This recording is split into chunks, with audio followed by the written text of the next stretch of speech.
ನಮಸ್ಕಾರ ವಿದ್ಯಾರ್ಥಿಗಳೇ. ನಾನು ಇಂದಿನ ತರಗತಿಗಳಲ್ಲಿ ನವೋದಯ, ಪ್ರಗತಿಶೀಲ, ನವ್ಯ, ದಲಿತ, ಬಂಡಾಯ, ಮಹಿಳಾ ಸಂವೇದನೆ ಈ ಎಲ್ಲ ಚಳುವಳಿಗೆ ಸಂಬಂಧಪಟ್ಟಂತಹ ಕವಿತೆಗಳ ಬಗ್ಗೆ ವಿಶ್ಲೇಷಣೆ ಮಾಡಿದೆ ವಿದ್ಯಾರ್ಥಿಗಳೇ. ಈಗ ನಾನು ಕತೆಗಳ ಬಗ್ಗೆ ವಿಶ್ಲೇಷಣೆ ಮಾಡೋದಕ್ಕೆ ಹೊರಟಿದ್ದೇನೆ. ನಿಮಗೆ ಹಿಂದಿನ ತರಗತಿಗಳಲ್ಲಿ ಭಾವಗೀತೆಗಳ ಪ್ರಾರಂಭದ ತರಗತಿಯಲ್ಲಿ ಹೇಳಿದ್ದೆ ನಾನು. ನಮ್ಮ ಕನ್ನಡ ಸಾಹಿತ್ಯದ ಮೇಲೆ, ಭಾರತೀಯ ಸಾಹಿತ್ಯದ ಮೇಲೆ ಆಂಗ್ಲ ಸಾಹಿತ್ಯದ ಪ್ರಭಾವ ಹೇರಳವಾಗಾಯಿತು. ಅದರಲ್ಲೂ ರೊಮ್ಯಾಂಟಿಕ್ ಲಿಟ್ರೇಚರ್ನ ಪ್ರಭಾವ ನಮ್ಮ ಮೇಲೆ ತುಂಬ ಆಯಿತು. ಆ ರೊಮ್ಯಾಂಟಿಕ್ ಲಿಟ್ರೇಚರ್ನ ಪ್ರಭಾವ ನಮ್ಮ ಕನ್ನಡ ಸಾಹಿತ್ಯದಲ್ಲಿ ಕಾವ್ಯವಾಹಿನಿಯಲ್ಲೇ ಹರಿದು ಬರ್ತಾ ಇರ್ತಕ್ಕಂಥ ಸಾಹಿತ್ಯ ಗದ್ಯದ ಕಡೆಗೆ ಹೊರಡಿತು. ಜನಗಳ ಆಸಕ್ತಿ ಗದ್ಯದ ಕಡೆಗೆ ಆಯಿತು.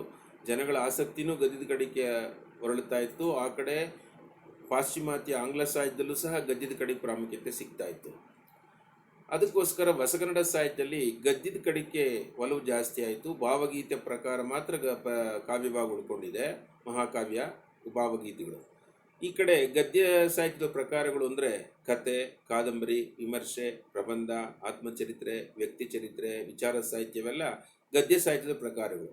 ಹಳೆಗನ್ನಡ, ನಡುಗನ್ನಡದಲ್ಲಿ ಇಲ್ಲದೇ ಇರತಕ್ಕಂತಹ, ಹೊಸಗನ್ನಡದಲ್ಲಿ ಮಾತ್ರ ಸೃಷ್ಟಿಯಾದಂತಹ, ಅದರಲ್ಲೂ ಆಂಗ್ಲ ಸಾಹಿತ್ಯದ ಪ್ರಭಾವದಿಂದ ಸೃಷ್ಟಿಯಾದಂತಹ ಪ್ರಕಾರಗಳು. ಅದರಲ್ಲೂ ತುಂಬ ಜನಪ್ರಿಯವಾಗಿರ್ತಕ್ಕಂಥ ಪ್ರಕಾರ ಅಂದರೆ ಯಾವುದು? ಸಣ್ಣ ಕತೆ ಪ್ರಕಾರ. ಅರ್ಥ ಆಯ್ತಾ? ಆಂಗ್ಲ ಸಾಹಿತ್ಯದ ಶಾರ್ಟ್ ಸ್ಟೋರಿಗೆ ಸಂವಾದಿಯಾಗಿ ನಮ್ಮಲ್ಲಿ ಸಣ್ಣ ಕತೆ ಅನ್ನೋ ಪದವನ್ನು ಬಳಸ್ತೇವೆ. ವಿದ್ಯಾರ್ಥಿಗಳೇ, ಕಾದಂಬರಿ ತುಂಬ ಜನಪ್ರಿಯವಾಗಿತ್ತು. ಅದರ ತರುವಾಯು ತುಂಬ ಜನಪ್ರಿಯವಾಗಿರ್ತಕ್ಕಂತಹ ಹೊಸಗನ್ನಡದ ಸಾಹಿತ್ಯ ಪ್ರಕಾರ ಅಂದರೆ ಕಾದಂಬರಿ. ಅದರಲ್ಲೂ ಕಾದಂಬರಿ ಅಂತೂ ತುಂಬ ಹೇರಳವಾದ ಕ್ರಾಂತಿ ಉಂಟಾಯಿತು. ತುಂಬ ಓದುಗರನ್ನ ಸೃಷ್ಟಿ ಮಾಡ್ಕೋತು. ಕಾದಂಬರಿಯ ನಂತರ ಅತ್ಯಂತ ಜನಪ್ರಿಯವಾಗಿರ್ತಕ್ಕಂಥ ಸಾಹಿತ್ಯ ಪ್ರಕಾರ ಅಂದರೆ ಸಣ್ಣ ಕಥೆನೇ.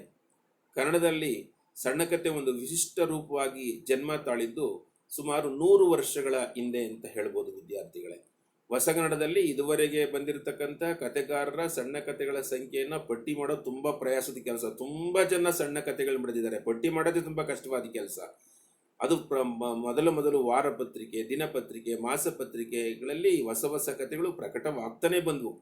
ಇದರ ತಂತ್ರ, ವ್ಯಾಪ್ತಿ, ಬರೀತಕ್ಕಂತಹ ರೀತಿ, ಅದರ ಒಟ್ಟಾರೆ ಪರಿಣಾಮ, ರೂಪಗಳನ್ನು ಮಾತ್ರ ನಾನು ಕೆಲವು ಅಂಶಗಳನ್ನು ನಿಮ್ಮ ಮುಂದೆ ಸ್ಪಷ್ಟಪಡಿಸ್ತೇನೆ ವಿದ್ಯಾರ್ಥಿಗಳೇ. ಕನ್ನಡದಲ್ಲಿ ಸಣ್ಣ ಕಥೆಗೆ ವಿಶಿಷ್ಟ ರೂಪ ಕೊಟ್ಟವರು ಮತ್ತು ಚಾರಿತ್ರಿಕವಾಗಿ ಮೊಟ್ಟ ಮೊದಲು ಸಣ್ಣ ಕಥೆಗಳನ್ನು ಬರೆದವರು ಪಂಜೆ ಮಂಗೇಶ್ ರಾಯರು ವಿದ್ಯಾರ್ಥಿಗಳೇ. ಅವ್ರ ನಂತರ ಕೆರೂರು ವಾಸುದೇವಾಚಾರ್ಯರು, ಎಂ.ಎನ್. ಕಾಮತ್ರು, ಇವರೆಲ್ಲ ಆರಂಭದಲ್ಲಿ ಸಣ್ಣ ಕಥೆಗಳನ್ನು ಬರೆದರು. ಅದರಲ್ಲೂ ಸುವಾಸಿನಿ ಪತ್ರಿಕೆಯಲ್ಲಿ ಪ್ರಕಟವಾದಂಥ ಪಂಜೆ ಮಂಗೇಶರಾಯರ ಚಿಕ್ಕ ತಾಯಿ ಅಂದರೆ 1900ರಲ್ಲಿ ಪಂಜೆ ಮಂಗೇಶರಾಯರು ಸುವಾಸಿನಿ ಪತ್ರಿಕೆಗೆ ಮೊದಲು ಈ ಕಥೆಯನ್ನು ಬರೆದರು 1900ರಲ್ಲಿ. ಆ ಕಥೆಯ ಹೆಸರು ನನ್ನ ಚಿಕ್ಕ ತಾಯಿ. ಇದೇ ನಮ್ಮ ಕನ್ನಡ ಸಾಹಿತ್ಯದ ಮೊದಲ ಸಣ್ಣ ಕಥೆ ಅಂತ ನಾವು ಭಾವಿಸಿದ್ದೇವೆ. ಕನ್ನಡ ಸಾಹಿತ್ಯದ ಮೊದಲ ಸಣ್ಣ ಕಥೆ ಅಂದರೆ ನನ್ನ ಚಿಕ್ಕ ತಾಯಿ. ಸುವಾಸಿನಿ ಪತ್ರಿಕೆಗೆ ಪಂಜೆ ಮಂಗೇಶ್ ರಾಯರು ಪ್ರಪ್ರಥಮವಾಗಿ ಕಥೆಯನ್ನು ಬರೆದರು 1900ರಲ್ಲಿ. ಅದಕ್ಕೋಸ್ಕರ ನನ್ನ ಚಿಕ್ಕ ತಾಯಿಯೇ ಕನ್ನಡದ ಮೊಟ್ಟ ಮೊದಲ ಸಣ್ಣ ಕಥೆ ಅಂತ ಹೇಳ್ತೇವೆ. ನಂತರ ಅದೇ ಪಂಜೆ ಮಂಗೇಶ್ ರಾಯರೇ ಇನ್ನೊಂದು ಕಥೆಯನ್ನು ಬರೆದರು, ನನ್ನ ಚಿಕ್ಕ ತಂದೆ, 1902ರಲ್ಲಿ. ಭಾರತ ಶ್ರವಣ, ಕಮಲಾಪುರದ ಹೋಟ್ಲ್ನಲ್ಲಿ, ಇವೆಲ್ಲ ಪಂಜೆಯವರು 1902ರಲ್ಲಿ ನನ್ನ ಚಿಕ್ಕ ತಂದೆ, ಮತ್ತು ಅದೇ ವರ್ಷದಲ್ಲಿ ಭಾರತ ಶ್ರವಣ, ಮತ್ತು 1902ರಲ್ಲಿ ಕಮಲಾಪುರದ ಹೋಟೆಲ್ನಲ್ಲಿ ಈ ಎಲ್ಲ ಕಥೆಗಳನ್ನು ಬರೆದರು. ಆದರೆ ಇವ್ರು ಯಾರೂ ಸಹ ಪಂಜೆ ಮಂಗೇಶ್ ರಾಯರಿರ್ಬೋದು, ಕೆರೂರು ವಾಸುದೇವಾಚಾರ್ಯರಿರ್ಬೋದು, ಇವರೆಲ್ಲರೂ ಸಹ ಸಣ್ಣ ಕಥೆಯನ್ನು ಒಂದು ಸಾಹಿತ್ಯ ಪ್ರಕಾರ ಅನ್ನೋ ಪ್ರಜ್ಞೆಯನ್ನು ಮೂಡಿಸಲಿಲ್ಲ ಸಾಹಿತ್ಯ ಕ್ಷೇತ್ರದಲ್ಲಿ. ಸಣ್ಣ ಕಥೆ ಪ್ರಕಾರನೂ ಒಂದು ಸಾಹಿತ್ಯ ಪ್ರಕಾರ ಅನ್ನೋ ಪ್ರಜ್ಞೆಯನ್ನು ಮೂಡಿಸಿ ಅದನ್ನೇ ಮಾಧ್ಯಮವನ್ನಾಗಿ ಬಳಸಿದವರು ಅಂದರೆ ಮಾಸ್ತಿ ವೆಂಕಟೇಶ್ವರ ಅಯ್ಯಂಗಾರರು, ಅಂದರೆ ಶ್ರೀನಿವಾಸರು. ಇವರೇ ಮೊದಲಿಗರು. ಕನ್ನಡ ಸಾಹಿತ್ಯದಲ್ಲಿ ಸಣ್ಣ ಕಥೆಗೆ ಒಂದು ಸ್ಪಷ್ಟವಾಗಿರ್ತಕ್ಕಂಥ ರೂಪವನ್ನು ಕೊಟ್ಟು ಅದಕ್ಕೊಂದು ಅದರದೇ ಆಗಿರತಕ್ಕಂಥ ಸ್ಥಾನಮಾನವನ್ನು ಕಲ್ಪಿಸ್ಕೊಟ್ಟು ಅದನ್ನೇ ಮಾಧ್ಯಮವಾಗಿ ಬಳಸಿದಂಥವ್ರು ಅಂದರೆ ಮಾಸ್ತಿಯವರು. ಅದಕ್ಕೆ ಮಾಸ್ತಿಯವರನ್ನು ಸಣ್ಣ ಕಥೆಗಳ ಜನಕ ಅಂತ ಕರಿತೇವೆ ವಿದ್ಯಾರ್ಥಿಗಳೇ. ಇನ್ನು ಮಾಸ್ತಿ ಕನ್ನಡದ ಆಸ್ತಿ, ತುಂಬ ಒಳ್ಳೊಳ್ಳೆ ಕಥೆಗಳನ್ನು ಮಾಸ್ತಿಯವರು ನಮಗೆ ಕೊಟ್ಟಿದ್ದಾರೆ. ಈ ಮಾಸ್ತಿಯವರ ಕಥೆಗಳ ವಸ್ತುವಿನ ಆಯ್ಕೆ ಮತ್ತೆ ಆ ವಸ್ತುವಿನ ದೃಷ್ಟಿ, ಅವ್ರ ಕಥೆಗಳಲ್ಲಿ ಬರತಕ್ಕಂಥ ತಿಳಿ ಹಾಸ್ಯ, ಅವರ ಸುಲಲಿತವಾದ ಸರಳವಾದ ಶೈಲಿ, ಇವು ನಮ್ಮ ಕನ್ನಡ ಕಥಾ ಸಾಹಿತ್ಯ ಲೋಕಕ್ಕೆ ಒಂದು ರೀತಿ ಗೈಡ್ ಆಗಿದ್ದಾವೆ, ಮಾರ್ಗದರ್ಶಕವಾಗಿದ್ದಾವೆ. ಇವರ ಕಥೆಗಳು ಅನೇಕ ಸಂಪುಟಗಳಲ್ಲಿದ್ದಾವೆ. ರಂಗಪ್ಪನ ದೀಪಾವಳಿಯಿಂದ ಹಿಡಿದು ಇವರ ಎಲ್ಲ ಕಥೆಗಳನ್ನು ನಾವು ಕಾಣೋದು ಅಂದ್ರೆ ಸಾಮಾನ್ಯ ಘಟನೆಗಳನ್ನ ಉತ್ಪ್ರೇಕ್ಷೆ ಇಲ್ಲದೆ ಇರತಕ್ಕಂತಹ ಸರಳವಾಗಿ ಸುಲಲಿತವಾಗಿ ವಾಸ್ತವಿಕವಾಗಿ ಅವ್ರ ಕಥೆಯನ್ನು ಹೇಳ್ತಕ್ಕಂತಹ ಕಲೆ ಅವ್ರಿಗೆ ಸಿದ್ಧಿಸಿತ್ತು. ಇವ್ರ ಕಥೆಗಳಲ್ಲಿ ಯಾವುದೇ ರೀತಿಯ ಆವೇಶವಿಲ್ಲ, ಚಮತ್ಕಾರ ಇಲ್ಲ, ವಿಸ್ಮಯ ಇಲ್ಲ, ಉದಾತ್ತ ಗುಣಗಳಿಂದ ತುಂಬಿರತಕ್ಕಂತಹ ಒಂದು ಆತ್ಮದ ಒಂದು ಚೇತನವನ್ನು ನಾವು ಇವ್ರ ಕಥೆಗಳಲ್ಲಿ ಕಾಣ್ತೇವೆ ವಿದ್ಯಾರ್ಥಿಗಳೇ. ನಾನು ಆಗಲೇ ಹೇಳಿದ ಹಾಗೆ ಸಣ್ಣ ಕಥೆಗೆ ಸಾಹಿತ್ಯ ಕ್ಷೇತ್ರದಲ್ಲಿ ಒಂದು ಸ್ಥಾನ ತಂದುಕೊಟ್ಟಂಥವ್ರು, ಒಂದು ಪ್ರಬಲವಾದ ಮಾಧ್ಯಮವನ್ನಾಗಿಸಿದವರು, ಹಲವಾರು ಕಥೆಗಳನ್ನ ಸಂಪುಟಗಳ ಕಥೆಗಳನ್ನ ಬರೆಯೋದ್ರ ಮುಖೇನ ಅದಕ್ಕೊಂದು ಸ್ಥಾನವನ್ನ ತಂದುಕೊಟ್ರು. ಈ ರೀತಿ ಕನ್ನಡ ಸಾಹಿತ್ಯಕ್ಕೆ ಒಂದು ಅಡಿಪಾಯವನ್ನ ಹಾಕಿದಂಥವ್ರು ಪಂಜೆಯವರು, ಎರವರು ವಾಸುದೇವಾಚಾರ್ಯರ ನಂತರ ಮಾಸ್ತಿ ಅದಕ್ಕೊಂದು ಸ್ಪಷ್ಟ ರೂಪ ಕೊಟ್ಟರು. ಅರ್ಥ ಆಯ್ತಾ? ಒಂದು ಭದ್ರವಾದ ಬುನಾದಿಯನ್ನು ಹಾಕಿದ್ರು. ನಂತರ ಇವರು ಮುಂದೆ ಬಂದಂಥ ಅನೇಕ ಕಥೆಗಾರರ ಮೇಲೆ ತುಂಬ ಪ್ರಭಾವವನ್ನು ಬೀರಿದ್ರು ವಿದ್ಯಾರ್ಥಿಗಳೇ. ಈ ರೀತಿ ಮಾಸ್ತಿಯವರ ಮಾರ್ಗದರ್ಶನದಲ್ಲಿ ಬೆಳೆದು ಬಂದಂತಹ ಕೆಲವು ಕಥೆಗಾರರಲ್ಲಿ ಮುಖ್ಯರು ಅಂದರೆ ತುಂಬ ಒಳ್ಳೊಳ್ಳೆ ಕಥೆಗಾರರನ್ನ ಪ್ರಭಾವಿಸಿದರು. ಮಾಸ್ತಿಯವರ ಕಥೆಗಳಿಂದ ತುಂಬ ಜನ ಪ್ರಭಾವಿತರಾಗಿ ಸುಮಾರು ಜನ ಕಥೆಗಳನ್ನು ಬರೆದ್ರು. ಆ ರೀತಿ ಮಾಸ್ತಿಯವರ ಕಥೆಗಳಿಂದ ಪ್ರಭಾವಿತರಾದಂಥವರಲ್ಲಿ ಆನಂದ್ರು. ಅವರು ಭವತಿ ಭಿಕ್ಷಾಂದೇಹಿ ಅಂತ ಮೊದಲ ಕಥೆಯನ್ನು ಬರೆದ್ರು. ಆನಂದ್ರು, ಸೀತಾರಾಮ್ ಅಂತ ಹೇಳ್ತೇವೆ ಅವರ ಹೆಸರು. ಆನಂದ್ರು ವಾರದ ಹುಡುಗನ ದುಃಖಮಯ ಜೀವನವನ್ನ, ವಾರಾನ್ನ ಅಂತ ಹಿಂದೆ ಇರ್ತಾ ಇತ್ತು. ಅರ್ಥ ಆಯ್ತಾ? ವಾರಾನ್ನ ಒಂದೊಂದು ದಿನ ಒಂದೊಂದು ಮನೆಯಲ್ಲಿ ಊಟ ಮಾಡ್ಕೊಂಡು ಓದ್ತಕ್ಕಂಥದ್ದು, ಎಜುಕೇಶನ್ಗೆ ಕೋಆಪರೇಷನ್ ಮಾಡ್ತಿದ್ದಂತು. ಆ ವಾರದ ಹುಡುಗನ ದುಃಖಮಯ ಜೀವನವನ್ನ ಈ ಭವತಿ ಭಿಕ್ಷಾಂದೇಹಿ ಕಥೆಯಲ್ಲಿ ಆನಂದ್ರು ತುಂಬಾ ಚೆನ್ನಾಗಿ ಚಿತ್ರಿಸ್ತಾ ಹೋಗ್ತಾರೆ ವಿದ್ಯಾರ್ಥಿಗಳೇ. ಆನಂದ್ರು ಕಥೆಗಾರರಂತೆ ಹೆಸರಾದದ್ದು ಶೃಂಗಾರ ಹಾಗೂ ಪ್ರಣಯ ಕಥೆಗಳಿಂದ, ಶೃಂಗಾರ ಮತ್ತು ಪ್ರಣಯಗಳಿಂದ ಕೂಡಿರತಕ್ಕಂತಹ ಕಥೆಗಳನ್ನು ಹೇರಳವಾಗಿ ಬರೆದಿದ್ದಾರೆ ಆನಂದ್ರು. ಅಂತಹ ಕಥೆಗಳು ಅಂದರೆ ಹೆಂಡತಿಯ ಕಾಗದ, ಪದ್ಮಪಾಕ, ರಾಧೆಯ ಕ್ಷಮೆ. ನಾವು ಹಾಗೆ ಇವರ ಪ್ರಣಯ ಜೀವನದ ನಯನಾಜುಗಳನ್ನು ಈ ಕಥೆಗಳು ತುಂಬ ಚೆನ್ನಾಗಿ ಚಿತ್ರಿಸ್ತವೆ. ಶೃಂಗಾರ ಮತ್ತು ಪ್ರಣಯನೇ ಇವರ ಕಥೆಗಳ ಪ್ರಮುಖವಾಗಿರ್ತಕ್ಕಂಥ ವಸ್ತು. ಅದಕ್ಕೆ ನಾವು ಯಾವುದು ಹೇಳಿದ್ನಲ್ಲ, ಹೆಂಡತಿಯ ಕಾಗದ, ಪದ್ಮಪಾಕ, ರಾಧೆಯ ಕ್ಷಮೆ, ಇವೆಲ್ಲ ಪ್ರಣಯದ ಜೀವನದ ನಯನಾಜುಗಳನ್ನು ತುಂಬ ವಾಸ್ತವಿಕವಾಗಿ ಚಿತ್ರಣ ಮಾಡ್ತವೆ. ಮತ್ತೆ ಗಂಡ ಹೆಂಡತಿಯರ ಸಂಭಾಷಣೆನ ಅತ್ಯಂತ ನವಿರಾಗಿ, ಮಾರ್ಮಿಕವಾಗಿ, ತುಂಬ ಯಥಾವತ್ತವಾಗಿ, ವಾಸ್ತವಿಕವಾಗಿ ಇವ್ರ ಕಥೆಗಳಲ್ಲಿ ನಾವು ಕಾಣ್ಬೋದು. ಮತ್ತೆ ನಾಕೊಂದ ಹುಡುಗಿ ಅಂತಕ್ಕಂಥದ್ದು ಆನಂದರ ಅತ್ಯುತ್ತಮವಾಗಿರತಕ್ಕಂತಹ ಕೃತಿ. ಒಂದು ಸುಂದರ ಜಗತ್ತನ್ನೇ ಕಥೆಯ ಪ್ರಾರಂಭದಲ್ಲೇ ನಾಕೊಂದ ಹುಡುಗಿ ಕಥೆಯಲ್ಲಿ ಸೃಷ್ಟಿ ಮಾಡಿಬಿಡ್ತಾರೆ ಆನಂದರು. ಕಥೆಯ ಕೊನೆಯೂ ಅಷ್ಟು ರಮ್ಯವಾಗಿದೆ. ಇಲ್ಲಿ ಯಾವ ಭಾವಾತಿರೇಕಕ್ಕೂ ಅರ್ಥಾಯ್ತಾ ಅವರು ಅವಕಾಶ ಮಾಡಿಕೊಟ್ಟಿಲ್ಲ. ಹೆಂಡತಿಯ ಕಾಗದ ಅಂತೂ ಇವರು ಕಥನ ರಚನಾ ಕೌಶಲ್ಯಕ್ಕೆ ಒಂದು ಕೈ ಹಿಡಿದಂಥ ಒಂದು ಸಾಕ್ಷಿ. ಅವ್ರ ಕಥೆಗಳ ರಚನೆಯ ಕೌಶಲ್ಯಕ್ಕೆ ಒಂದು ಸಾಕ್ಷಿ ಹೆಂಡತಿಯ ಕಾಗದ ಅಂತಕ್ಕಂಥದ್ದು. ಇವ್ರ ಕಥೆಗಳು ಶೈಲಿಯ ದೃಷ್ಟಿಯಿಂದಲೂ ಸಹ ತುಂಬ ಕನ್ನಡ ಗದ್ಯಕ್ಕೆ ಒಳ್ಳೆ ಮಹತ್ವವಾಗಿರ್ತಕ್ಕಂಥ ಕೊಡುಗೆಗಳನ್ನು ಕೊಟ್ಟಿದ್ದ ವಿದ್ಯಾರ್ಥಿಗಳು. ನಂತರ ಅದಕ್ಕೆ ನಾಂದಿ ಆಡಿದವರು ಪಂಜೆಯವರು, ಸಣ್ಣ ಕಥೆ ಪ್ರಕಾರಕ್ಕೆ ಕೆಲವು ವಾಸುದೇವಾಚಾರ್ಯ, ನಂತರ ಮಾಸ್ತಿರೋದಕ್ಕೊಂದು ರೂಪ ಕೊಟ್ಟರು. ಆಮೇಲೆ ಅವರ ಪ್ರಭಾವಕ್ಕೊಳಗಾದಂಥವ್ರು ಆನಂದರು ಒಳ್ಳೆ ಕಥೆಗಳನ್ನು ನಮಗೆ ಕೊಟ್ಟಿದ್ದಾರೆ.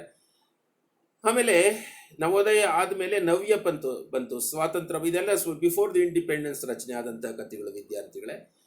ಸ್ವಾತಂತ್ರ್ಯ ಬಂದ ನಂತರ 10-20 ವರ್ಷ ಕಳೆದ ಮೇಲೆ 70 ಮತ್ತು 80ರ ದಶಕದಲ್ಲಿ ಸ್ವತಂತ್ರೋತ್ತರ ಭಾರತದ ಸಮಸ್ಯೆಗಳನ್ನ, ಅದು ಸಾಮಾಜಿಕ ಸಮಸ್ಯೆ ಇರ್ಬೋದು, ವ್ಯಕ್ತಿಯ ವೈಯಕ್ತಿಕ ಸಮಸ್ಯೆಗಳಿರ್ಬೋದು, ಅರ್ಥ ಆಯ್ತಾ, ಈ ವೈಯಕ್ತಿಕ ಸಮಸ್ಯೆಗಳನ್ನ ಇಟ್ಟುಕೊಂಡು ತುಂಬಾ ಕಥೆಗಳನ್ನ ಬರೆದಿದ್ದಾರೆ ನವ್ಯರು. ಅರ್ಥ ಆಯ್ತಾ? ವೈಯಕ್ತಿಯ ಸಮಾಜ ಮತ್ತು ವ್ಯಕ್ತಿಯ ಸಮಸ್ಯೆನೇ ಅವರು ಪ್ರಮುಖವಾಗಿರ್ತಕ್ಕಂಥ ಅಂಶ. ಈ ರೀತಿ ಸ್ವತಂತ್ರೋತ್ತರ ಭಾರತದಲ್ಲಿ 70-80ರ ದಶಕದಲ್ಲಿ ನವ್ಯ ಸಾಹಿತ್ಯ ಉದಯವಾಯಿತು. ನವೋದಯ ಹಾಗೂ ಅನಂತರ ಬಂದ ಪ್ರಗತಿಶೀಲ ಪಂಥಕ್ಕೆ, ನವೋದಯ ಆದಮೇಲೆ ಪ್ರಗತಿಶೀಲ ಪಂಥ ಬಂತು. ಅದಕ್ಕೆ ಸ್ವಲ್ಪ ಭಿನ್ನವಾಗಿರ್ತಕ್ಕಂಥದ್ದು ನವ್ಯ ಸಾಹಿತ್ಯ. ಮನಸ್ಸಿನ ಬೆನ್ನು ಹತ್ತಿ ಆ ಮನಸ್ಸಿನ ಸಂಕೀರ್ಣತೆಗಳನ್ನ ಬಿಚ್ಚಿ ತೋರಿಸ್ತಕ್ಕಂಥ ಸಾಹಸವನ್ನ ನವ್ಯ ಸಾಹಿತ್ಯಗಳು ಮಾಡಿದರು. ಇದರಿಂದಾಗಿ ಹಲವು ಮನೋವೈಜ್ಞಾನಿಕವಾಗಿರ್ತಕ್ಕಂಥ ಕಥೆಗಳು ಹುಟ್ಟು ಬಂದವು. ಕಥಾ ಪ್ರಪಂಚದಲ್ಲಿ ಒಂದು ರೀತಿ ನವ್ಯತೆ ಮೂಡಿತು ವಿದ್ಯಾರ್ಥಿಗಳೇ. ಈ ದೇಶದಲ್ಲಿ ರಾಮಚಂದ್ರ ಶರ್ಮರು, ಸಂಗಮ, ಏಳನೆಯ ಜೀವ, ಸೆರಗಿನ ಕಂಡ, ಇಂತಹ ಕೆಲವು ನವ್ಯ ಕಥೆಗಳನ್ನು ಶರಮರು ಬರೀತಾರೆ. ಆಮೇಲೆ ಇವ್ರದ್ದಾದ್ಮೇಲೆ ಇವರ ಅನಂತಮೂರ್ತಿಯವರು ಎಂದೆಂದು ಮುಗಿಯದ ಕತೆ, ನವ್ಯ ಕಥೆಗಳ ಪ್ರಾತಿನಿಧಿಕ ಸಂಗ್ರಹ ಅದು. ಅನಂತರ ಪ್ರಶ್ನೆ, ಮೌನಿ, ಇವೆಲ್ಲ ಅನಂತಮೂರ್ತಿಯವರ ಕಥಾ ಸಂಕಲನಗಳು ವಿದ್ಯಾರ್ಥಿಗಳೇ. ಇವು ಮೂಡಿಬಂದವು. ಆಮೇಲೆ ಇವರೆಲ್ಲ ಮಾಸ್ತಿಯವ್ರ ಪ್ರಭಾವಕ್ಕೊಳಗಾದಂಥವ್ರು ಶಾಂತಿನಾಥ್ ದೇಸಾಯಿ ಅವರು, ಮಂಜುಗಡ್ಡೆ, ಕ್ಷಿತಿಜ, ದಂಡೆ ಅಂತ ಕಥೆಗಳನ್ನ ಬರೆದ್ರು. ಯಶವಂತ್ ಚಿತ್ತಾಲ್ರು ಸಂದರ್ಶನ, ಅಬೋಲಿವ, ಆಟ, ಕಥೆಯಾದಳು ಹುಡುಗಿ, ಈ ಕಥೆಗಳನ್ನ ಬರೀತಾರೆ. ಆಮೇಲೆ ಇನ್ನೂ ಪ್ರಬಲವಾದ ಗಟ್ಟಿಯಾಗಿರ್ತಕ್ಕಂಥ ಕಥೆಗಾರರು ಅಂದರೆ ಪಿ ಲಂಕೇಶ್ ಅವರು, ನಾನಲ್ಲ, ಕೆರೆ ನೀರನ್ನು ಕೆರೆಗೆ ಚೆಲ್ಲಿ, ಉಮಾಪತಿಯ ಸ್ಕಾಲರ್ಶಿಪ್ ಯಾತ್ರೆ, ಈ ಕಥೆಗಳನ್ನ ಬರೀತಾರೆ.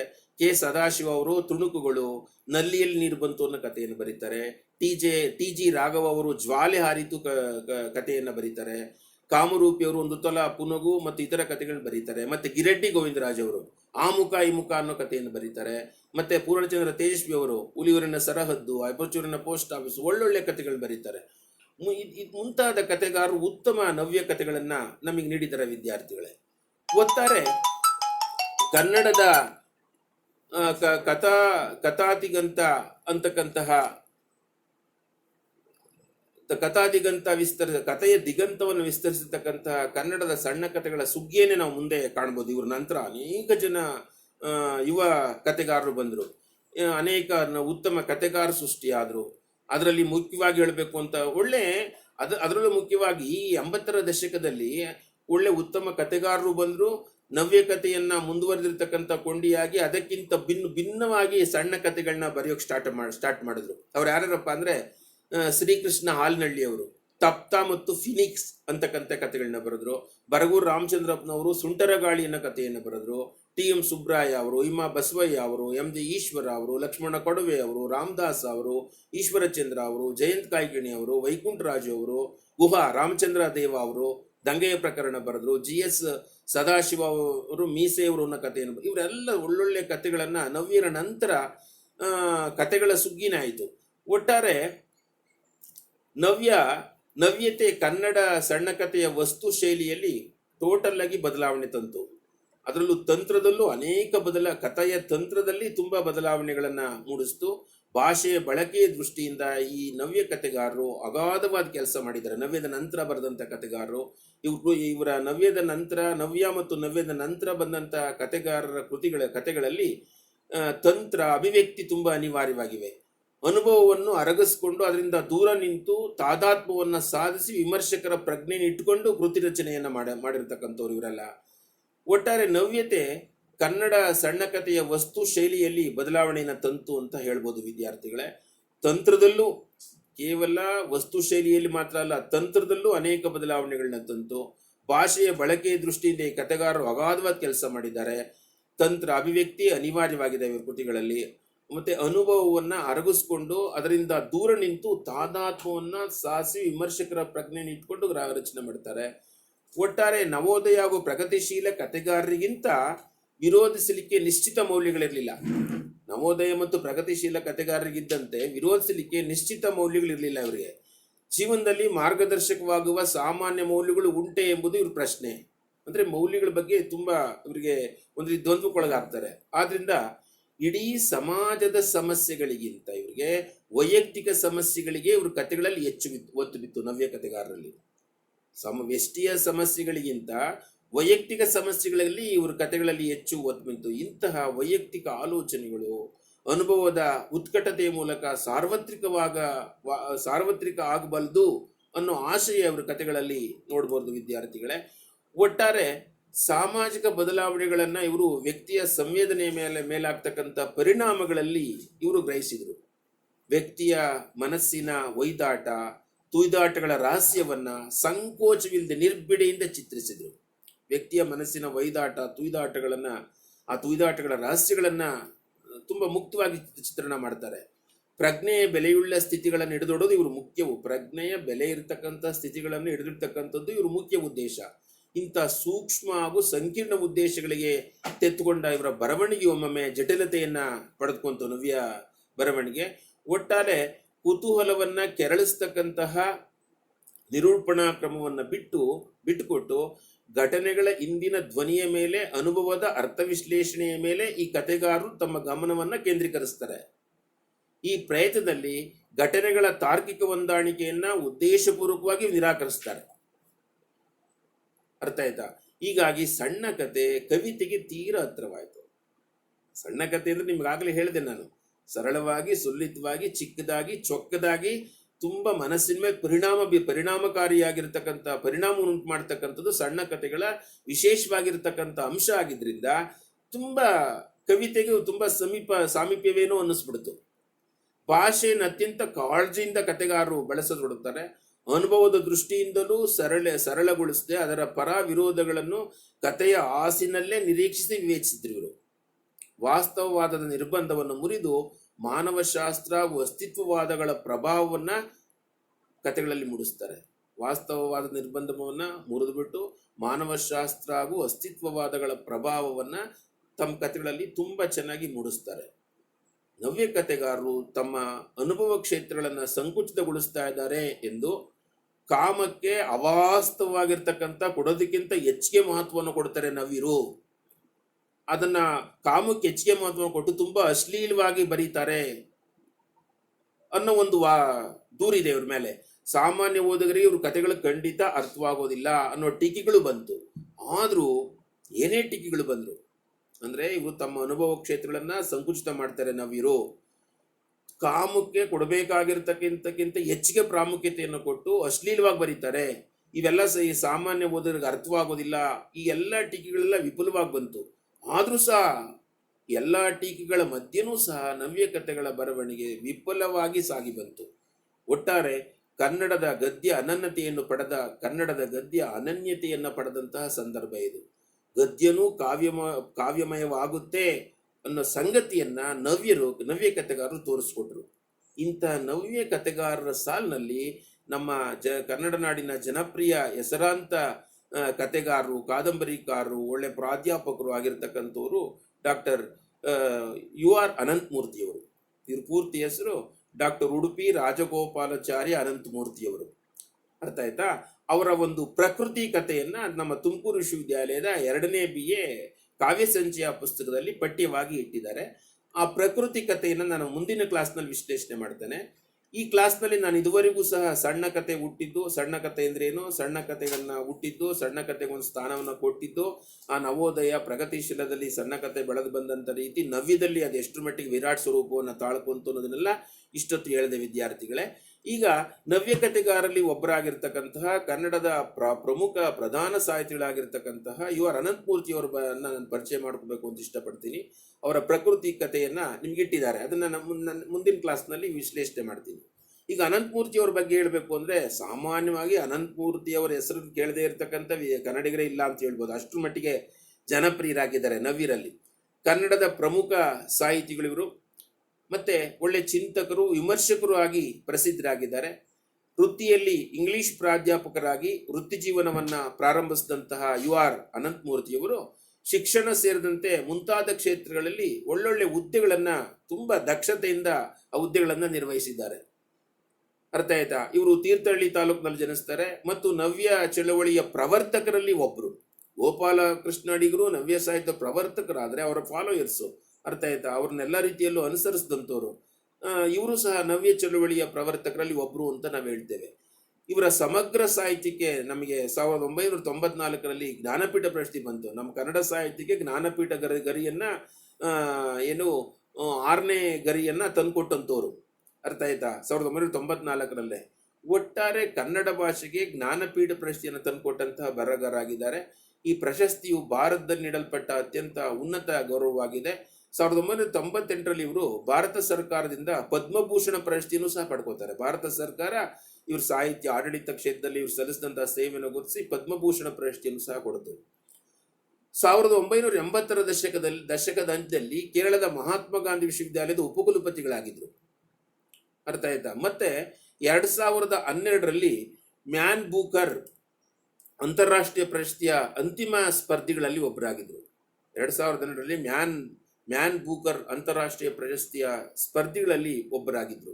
ಇಂತಹ ನಮ್ಮ ಕನ್ನಡ ನಾಡಿನ ಬಹುದೊಡ್ಡ ಸಾಹಿತಿ, ಬಹುದೊಡ್ಡ ಲೇಖಕರು, ನಮ್ಮ ಕನ್ನಡ ನಾಡಿನ ಸಾಹಿತ್ಯ ಮತ್ತು ಸಾಂಸ್ಕೃತಿಕ ಕ್ಷೇತ್ರಕ್ಕೆ ತನ್ನದೇ ಆಗಿರತಕ್ಕಂಥ ರೀತಿಯಲ್ಲಿ ಅಪಾರವಾದ ಕೊಡುಗೆಯನ್ನು ಸಲ್ಲಿಸಿರ್ತಕ್ಕಂಥ ನಮ್ಮ ಯು ಆರ್ ಅನಂತಮೂರ್ತಿಯವರು ಹುಟ್ಟಿದ್ದು ಶಿವಮೊಗ್ಗ ಜಿಲ್ಲೆಯ ತೀರ್ಥಹಳ್ಳಿ ತಾಲೂಕಿನ ಮೇಳಿಗೆ ಅಂತಕ್ಕಂಥ ಹಳ್ಳಿಯಲ್ಲಿ 1932 ಡಿಸೆಂಬರ್ 21ರಂದು ಜನಿಸ್ತಾರೆ.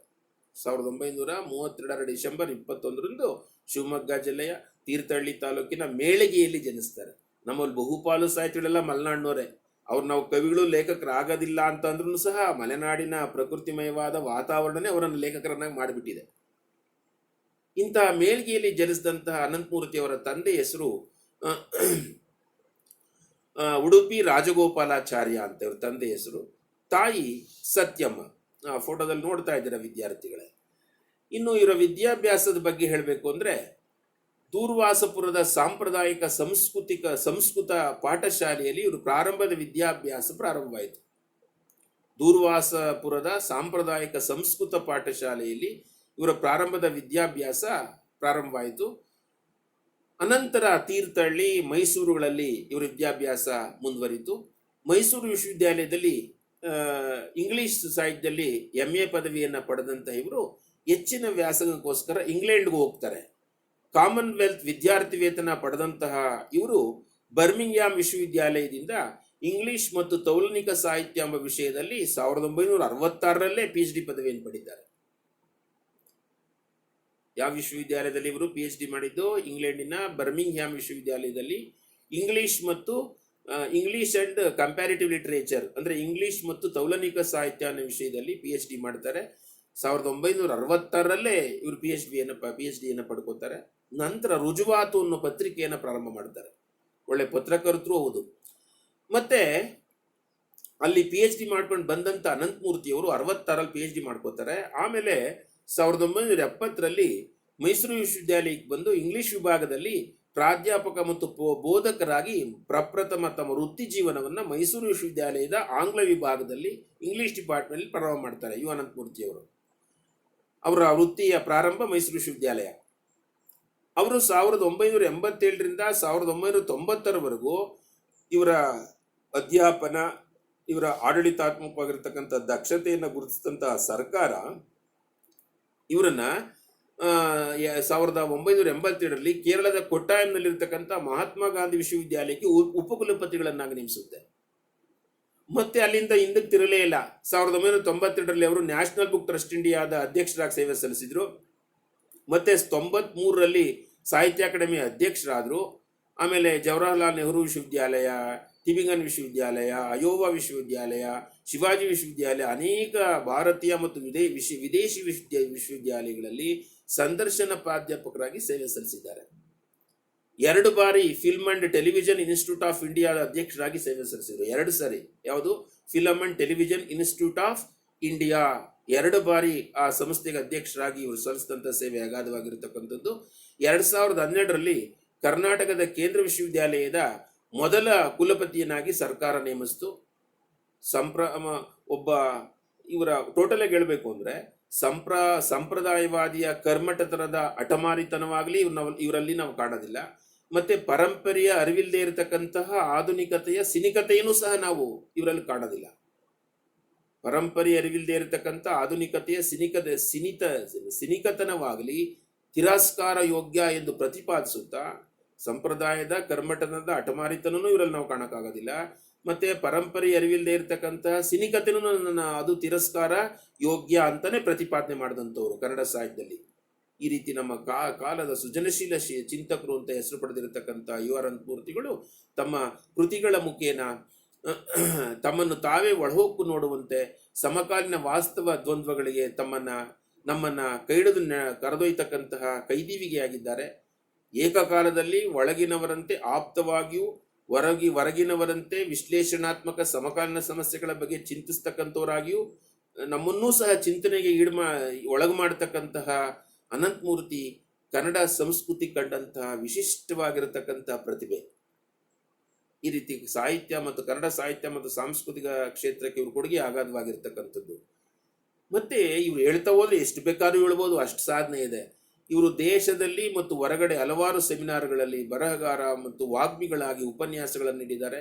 ಭಾರತೀಯ ಬರಹಗಾರರ ಸಮಿತಿಯ ಸದಸ್ಯರು ಸಹ ಆಗಿದ್ರು. 1990ರಲ್ಲಿ ಸೋವಿಯತ್ ಒಕ್ಕೂಟ, ಹಂಗೇರಿ, ಫ್ರಾನ್ಸ್ ಮತ್ತು ಪಶ್ಚಿಮ ಜರ್ಮನಿಯಂತಹ ದೇಶಗಳಿಗೆ ಭೇಟಿ ನೀಡಿದರು. ಸೋವಿಯತ್ ಪತ್ರಿಕೆಯೊಂದರ ಮಂಡಳಿಯ ಸದಸ್ಯರಾಗಿ 1989ರಲ್ಲಿ ಮಾಸ್ಕೋಗೆ ಭೇಟಿ ನೀಡಿದರು. 93ರಲ್ಲಿ ಚೀನಾಗೆ ಭೇಟಿ ನೀಡಿದ ಬರಹಗಾರ ಸಮಿತಿಯ ನಾಯಕರಾಗಿದ್ದಂಥವರು ಅನಂತಮೂರ್ತಿ. ಈ ರೀತಿ ಸಾಹಿತ್ಯ ಕ್ಷೇತ್ರದಲ್ಲಿ, ಪ್ರಾಧ್ಯಾಪನ ಕ್ಷೇತ್ರದಲ್ಲಿ, ಸಾಂಸ್ಕೃತಿಕ ಕ್ಷೇತ್ರದಲ್ಲಿ ಇವರು ನಿರ್ವಹಿಸಿದಂತಹ ಹುದ್ದೆಗಳಿಗೆ ತುಂಬ ನ್ಯಾಯವನ್ನು ಕೊಟ್ಟಿದ್ದಾರೆ. ಸಮರ್ಥ ಅಧ್ಯಾಪಕರು, ಸಮರ್ಥ ಆಡಳಿತಗಾರರಾಗಿ ಹೆಸರಾಗಿದ್ದಾರೆ. ಇನ್ನು ಸಾಹಿತ್ಯ ಕ್ಷೇತ್ರಕ್ಕೆ ಇವರು ಕೊಡುಗೆಗಳೇನು, ಯಾವ್ಯಾವ ಕೃತಿಗಳು ನಮಗೆ ಕೊಟ್ಟಿದ್ದಾರೆ ಅನ್ನೋದನ್ನ ಸಂಕ್ಷಿಪ್ತವಾಗಿ ನೋಡ್ಕೊಡೋಣ ವಿದ್ಯಾರ್ಥಿಗಳೇ. ಇನ್ನು ಇವರು ಬರೆದಂತಹ ಕಥಾ ಸಂಕಲನಗಳು ಅಂದರೆ ಎಂದೆಂದೂ ಮುಗಿಯದ ಕತೆ, ಪ್ರಶ್ನೆ, ಮೌನಿ, ಆಕಾಶ ಮತ್ತು ಬೆಕ್ಕು 2001ರಲ್ಲಿ ಪ್ರಿಂಟ್ ಆಯ್ತದ್ದು, ಕ್ಲಿಪ್ ಪಾಯಿಂಟು, ಘಟಶ್ರಾದ್ದ, ಸೂರ್ಯನ ಕುದುರೆ, ಪಚ್ಚೆ ರೆಸಾರ್ಟ್, ಬೇಟೆ, ಬಳೆ ಮತ್ತು ಓತಿಕೇತ, 2 ದಶಕದ ಕಥೆಗಳು, 3 ದಶಕದ ಕಥೆಗಳು, 5 ದಶಕದ ಕಥೆಗಳು, ಇವೆಲ್ಲ ಇವರ ಕಥಾ ಸಂಕಲನಗಳು. ಮತ್ತೆ ಒಳ್ಳೊಳ್ಳೆ ಕಾದಂಬರಿಗಳು ಕೊಟ್ಟಿದ್ದಾರೆ. ಸಂಸ್ಕಾರ ಸಾಹಿತ್ಯ ಕ್ಷೇತ್ರದಲ್ಲಿ ತುಂಬಾ ಕ್ರಾಂತಿ ಮಾಡಿದಂತಹ ಕಾದಂಬರಿ, ಭಾರತೀಪುರ, ಅವಸ್ಥೆ, ಭವ, ದಿವ್ಯ, ಪ್ರೀತಿ, ಮೃತ್ಯು ಮತ್ತು ಭಯ, ಇವು ಇವರ ಹೆಸರಾಂಕೃತಿ. ಎಲ್ಲ ಕಾದಂಬರಿಗಳು ಹೆಸರಾಗಿದ್ದಾವೆ. ಇನ್ನು ಒಳ್ಳೆ ವಿಮರ್ಶಾಕೃತ ಗ್ರಂಥಗಳನ್ನ ಪ್ರಬಂಧ ಕೃತಿಗಳನ್ನು ಕೊಟ್ಟಿದ್ದಾರೆ. ಇವರ ವಿಮರ್ಶಾ ಕೃತಿಗಳು ಅಂದ್ರೆ ಪ್ರಶ್ನೆ ಮತ್ತು ಪರಿಸರ, ಪೂರ್ವಾಪರ, ಸಮಕ್ಷಮ, ಸನ್ನಿವೇಶ, ಯುಗಪಲ್ಲಟ, ವಾಲ್ಮೀಕಿಯ ನೆವದಲ್ಲಿ, ಮಾತು ಸೋತ ಭಾರತ, ಇವೆಲ್ಲ ಇವರ ವಿಮರ್ಶಾತ್ಮಕ ಕೃತಿಗಳು ವಿದ್ಯಾರ್ಥಿಗಳೇ. ಆಮೇಲೆ ಇನ್ನೂ ಇದ ವಿಮರ್ಶಾ ಕೃತಿಗಳು ಸದ್ಯ ಮತ್ತು ಶಾಶ್ವತ, ಬೆತ್ತಲೆ ಪೂಜೆ ಏಕೆ ಕೂಡದು, ರುಜುವಾತು, ಶತಮಾನದ ಕವಿ ಯೇಟ್ಸು, ಕಾಲಮಾನ, ಮತ್ತೆ ಮತ್ತೆ ಬ್ರೆಕ್ಟನ್ನ ಕುರಿತು ಬರೆದಿದ್ದಾರೆ. ಶತಮಾನದ ಕವಿ ವರ್ಡ್ಸ್ವರ್ತನ ಕುರಿತು ಬರೆದಿದ್ದಾರೆ. ಶತಮಾನದ ಕವಿ ರಿಲ್ಕೆಯನ್ನು ಕುರಿತು ಬರೆದಿದ್ದಾರೆ. ರುಚಿಕರ ಕೈ ಸತ್ಯಗಳ ಕಾಲ ಅನ್ನೋ ಒಂದು ವಿಮರ್ಶಾಕೃತಿ ಬಂತು. ಆಚೀಚೆ ಅಂತಕ್ಕಂಥ ವಿಮರ್ಶಾಕೃತಿ ಬಂತು. ಮತ್ತೆ ಇವರು ಏಕೈಕ ನಾಟಕಕಾರರು ಅಂತಲೂ ಸಾಬೀತುಪಡಿಸಿದ್ದಾರೆ. ಕತೆಗಾರರು, ಕಾದಂಬರಿಕಾರರು, ಕವಿಗಳು, ನಾಟಕಕಾರರು, ನಟರು, ಏನ್ ಬೇಕು ಎಲ್ಲ ಕ್ಷೇತ್ರಗಳಲ್ಲೂ ತಮ್ಮನ್ನು ತಾವು ಅರ್ಪಿಸ್ಕೊಂಡಿದ್ದಂಥವ್ರು. ಆವಾಹನೆ ಅಂತಕ್ಕಂತಹ ನಾಟಕವನ್ನ ಬರೆದಿದ್ದಾರೆ. 1968ರಲ್ಲೇ ಪ್ರಕಟವಾಯಿತು. ಒಳ್ಳೆ ಕವಿಗಳು ಓದು 4-5 ಕವನ ಸಂಕಲನಗಳನ್ನ ಬರೆದಿದ್ದಾರೆ. ಯಾವ್ಯಾವ್ದಪ್ಪ ಅಂದ್ರೆ 15 ಪದ್ಯಗಳು ಅಂತ ಒಂದು ಕವನ ಸಂಕಲನ, ಮಿಥುನ ಅಂತಕ್ಕಂಥ ಕವನ ಸಂಕಲನ, ಅಜ್ಜನ ಹೆಗಲ ಸುಖಗಳು ಅಂತಕ್ಕಂಥ ಕವನ ಸಂಕಲನ, ಅಭಾವ ಅಂತಕ್ಕಂಥ ಕವನ ಸಂಕಲನ 1909ರಲ್ಲಿ ಪ್ರಕಟವಾಯಿತು. ಮತ್ತೆ ಸಮಸ್ತ ಕಾವ್ಯ ಅನ್ನೋ ಕೃತಿಯನ್ನು ಸಹ ಹೊರಗಡೆ ತಂದಿದ್ದಾರೆ. ಆಮೇಲೆ ಎರಡು ಆಟೋಬಯೋಗ್ರಫಿಯನ್ನ ಬರೆದಿದ್ದಾರೆ. ಸುರಗಿ ಅಂತಕ್ಕಂಥದ್ದು 2012ರಲ್ಲಿ ಈ ಸುರಗಿ ಅನ್ನೋ ಆತ್ಮಕಥೆ ಪ್ರಕಟಣೆ ಆಯಿತು. ಆಮೇಲೆ ಅಮಿತನ ಆತ್ಮಚರಿತ್ರೆ ಅಂದ್ರೆ ಮೊಳಕೆಯನ್ನ ಆತ್ಮಕಥೆ ಒಂದು ಬರೆದಿದ್ದಾರೆ. ಅದಕ್ಕೆ ಇನ್ನೊಂದು ಹೆಸರು ಅಮಿತನ ಆತ್ಮಚರಿತ್ರೆ ಅಂತ. ಇವೆರಡು ಆತ್ಮಕಥೆಗಳು ವಿದ್ಯಾರ್ಥಿಗಳೇ. ಇನ್ನು ಇವ್ರ ಕಾದಂಬರಿಗಳು ಎಷ್ಟು ಜನಪ್ರಿಯವಾದವು ಅಂದ್ರೆ ಚಲನಚಿತ್ರವಾಗಿರ್ತಕ್ಕಂಥ ಇವ್ರ ಕೃತಿಗಳು ಯಾವ್ಯಾವ್ದಪ್ಪ ಅಂದ್ರೆ ಘಟಶ್ರಾದ್ದ, ಸಂಸ್ಕಾರ, ಭರ, ಅವಸ್ಥೆ, ಮೌನಿ ಅನ್ನೋದು ಸಣ್ಣ ಕತೆ, ಅದು ಚಲನಚಿತ್ರವಾಯಿತು. ದೀಕ್ಷಾ ಅಂತ ಕತೆ ಹಿಂದಿ ಚಿತ್ರವಾಯಿತು. ಈ ಪ್ರಕೃತಿ ಕಥೆನೂ ಚಲನಚಿತ್ರವಾಗಿದೆ. ನಿಮ್ಗೆ ಇಟ್ಟಿರ್ತಕ್ಕಂಥ ಪ್ರಕೃತಿ ಕಥೆನೂ ಚಲನಚಿತ್ರವಾಗಿದೆ ಅಂತ ಒಳ್ಳೆ ಕಥೆಯನ್ನು ಇಟ್ಟಿದ್ದಾರೆ. ಮತ್ತೆ 2002ರಲ್ಲಿ ತುಮಕೂರು ಇವರ ಸಾಹಿತ್ಯ ಸಾಂಸ್ಕೃತಿಕ ಕೃಷಿಯನ್ನ ಗಮನಿಸಿದಂತ ಕರ್ನಾಟಕ ಸರ್ಕಾರ 2002ರಲ್ಲಿ ತುಮಕೂರಿನಲ್ಲಿ ನಡೆದಂತ ಅಖಿಲ ಭಾರತ ಕನ್ನಡ ಸಾಹಿತ್ಯ ಸಮ್ಮೇಳನಕ್ಕೆ ಅಧ್ಯಕ್ಷನಾಗಿ ಮಾಡಿತು. ಅವರ ಅಧ್ಯಕ್ಷರಾಗಿ ಕನ್ನಡ ಸಾಹಿತ್ಯ ಸಮ್ಮೇಳನದ ಅಧ್ಯಕ್ಷರಾಗಿ ಮಾಡಿದಂಥ ಭಾಷಣ ಇದೆಯಲ್ಲ, ಮತ್ತೆ ಮತ್ತೆ ಮೆಲುಕಾಕ್ಬೇಕು ಅನ್ಸುತ್ತೆ. ಅಷ್ಟು ಭಾವನಾ ಜೀವಿಯಾಗಿರ್ತಕ್ಕಂಥ ಅನಂತಮೂರ್ತಿಗಳು ಆ ಭಾಷಣದಲ್ಲಿ ಅವರ ಎಂತಹ ಭಾವಜೀವಿಗಳು ಬೇರೆ, ಭಾವನಾಜೀವಿಗಳು ಬೇರೆ. ಅವರ ಆ ಭಾಷಣದಲ್ಲಿ ನಮ್ಗೆ ಅರ್ಥ ಆಗುತ್ತೆ. ಮತ್ತೆ ಒಳ್ಳೊಳ್ಳೆ ಮತ್ತೆ ಫ್ರೆಂಚ್ ಸಾಹಿತ್ಯ ಉತ್ಸವದಲ್ಲಿ ಉಪನ್ಯಾಸ ಮಾಡಿದ್ದಾರೆ. ಬರ್ಲಿನ್ ಸಾಹಿತ್ಯ ಉತ್ಸವದಲ್ಲಿ ಉಪನ್ಯಾಸ ಮಾಡಿದ್ದಾರೆ. ಮತ್ತೆ ಹೀಗೆ ಇವರ ಸಾಹಿತ್ಯ ಕೃಷಿಯನ್ನ ಗಮನಿಸಿದಂತ ಸಂಘ ಸಂಸ್ಥೆಗಳು, ಸರ್ಕಾರಗಳು ಇವರಿಗೆ ಕೊಟ್ಟಿರ್ತಕ್ಕಂಥ ಪ್ರಶಸ್ತಿಗಳೇನಪ್ಪಾ ಅಂದ್ರೆ ಕೃಷ್ಣರಾವ್ ಚಿನ್ನದ ಪದಕ 1958ರಲ್ಲೇ ಬಂತು. ಸಂಸ್ಕಾರ, ಘಟಶ್ರಾದ್ದ ಮತ್ತು ಬರ, ಈ ಚಲನಚಿತ್ರ ಆಯ್ತಲ್ಲ ಇವರ ಕೃತಿಗಳು, ಆ ಕೃತಿಗಳಿಗೆ ಅತ್ಯುತ್ತಮ ಕಥೆಗಾಗಿ ಪ್ರಶಸ್ತಿಯೇ ಬಂದಿದೆ. ಆಮೇಲೆ ಕರ್ನಾಟಕ ಸಾಹಿತ್ಯ ಅಕಾಡೆಮಿ ಪ್ರಶಸ್ತಿ ಬಂದಿದೆ. ಕರ್ನಾಟಕ ಸಾಹಿತ್ಯೋತ್ಸವ ರಾಜ್ಯೋತ್ಸವ ಪ್ರಶಸ್ತಿ ಬಂದಿದೆ, ಕೇಂದ್ರ ಸಾಹಿತ್ಯ ಅಕಾಡೆಮಿ ಪ್ರಶಸ್ತಿ ಬಂದಿದೆ, ಮಾಸ್ತಿ ಪ್ರಶಸ್ತಿ 1994ರಲ್ಲಿ ಬಂತು. ಅದೇ 94ರಲ್ಲಿ ಜ್ಞಾನಪೀಠ ಅವಾರ್ಡ್ ಬಂತು, 6ನೇ ಜ್ಞಾನಪೀಠ ಪ್ರಶಸ್ತಿ ಬಂತು. ಬಶಿ ಪುರಸ್ಕಾರವನ್ನ ಕೇರಳ ಸರ್ಕಾರ ಕೊಟ್ಟು ಸನ್ಮಾನಿಸಿದೆ. ರವೀಂದ್ರನಾಥ ಟಾಗೋರ್ ಸ್ಮಾರಕ ಪದಕ ಬಂದಿದೆ. ಪದ್ಮಭೂಷಣ ಪ್ರಶಸ್ತಿಯನ್ನ ಕೇಂದ್ರ ಸರ್ಕಾರ ಕೊಟ್ಟು 98ರಲ್ಲಿ ಗೌರವ 1998ರಲ್ಲಿ. ಹಿಮಾಚಲ ಪ್ರದೇಶ ಸರ್ಕಾರ ಶಿಖರ್ ಸನ್ಮಾನ್ ಪ್ರಶಸ್ತಿಯನ್ನ ಕೊಡ್ತು.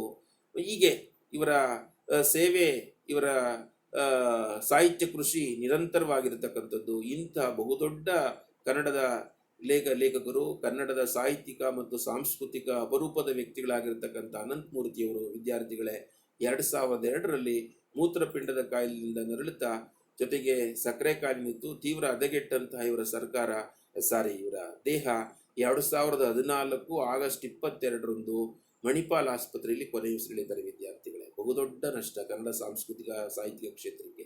2014 ಆಗಸ್ಟ್ 22ರಂದು ಕೊನೆಯುಸಿರೆಳಿತಾರೆ.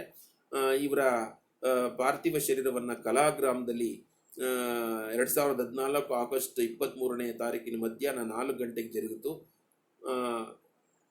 ಹೀಗೆ ಕನ್ನಡ ಸಾಹಿತ್ಯ ಕ್ಷೇತ್ರದಲ್ಲಿ ಒಂದು ಅಗಾಧವಾಗಿರ್ತಕ್ಕಂತಹ ವ್ಯಕ್ತಿಯಾಗಿ ಸಾಂಸ್ಕೃತಿಕ ಕ್ಷೇತ್ರಕ್ಕೆ ಅವರ ಕೊಡುಗೆ ಇನ್ನೂ ಬೇಕಾದಷ್ಟು ಹೇಳ್ಬೋದು.